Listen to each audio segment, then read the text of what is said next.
Start. उपाध्यक्ष महोदय, मैं समझता हूँ कि अब तक इस वैदेशिक नीति पर न केवल इस ओर के सदस्यों ने ही बल्कि दूसरी ओर के सदस्यों ने भी प्रधानमंत्री जी को धन्यवाद दिया है। इसलिए मैं अपनी तरफ से धन्यवाद देकर उनका बोझ बढ़ाना नहीं चाहता। Paragraph check. इसमें कोई संदेह नहीं कि इस सदन के सभी सदस्य, चाहे वे किसी भी पार्टी से संबंध रखते हों, इस बात से पूरे सहमत हैं कि हमारी विदेश नीति ने संसार में हमारा सिर ऊंचा उठा दिया है। हमने पंचशील के सिद्धांत को संसार के सामने रखा है।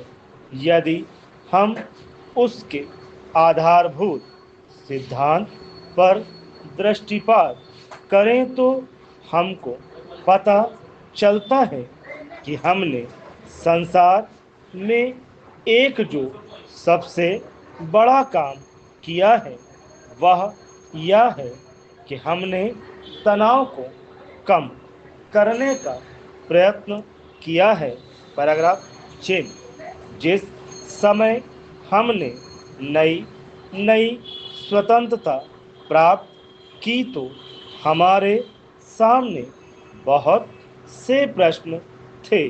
उनके साथ ही हमारे दो बड़े गुट थे जो कि एटम बम और दूसरे बम लिए हुए हमको चुनौती दे रहे थे कि अगर हमने उनमें से किसी एक गुट में सम्मिलित नहीं हुए तो हमको बड़ी कठिनाई होगी। उस समय भी हमारे प्रधानमंत्री ने हमारे देश की वैदेशिक नीति को इसी स्तर पर रखा जिसके कारण आज हम संसार में अपना सिर ऊंचा उठा सकते हैं। हमने जो संसार के सामने पंचशील के सिद्धांत को रखा उसका सबसे बड़ा फल यह हुआ कि एक सम्मेलन हुआ जिसकी ओर मैं आपका ध्यान दिलाना चाहता हूँ।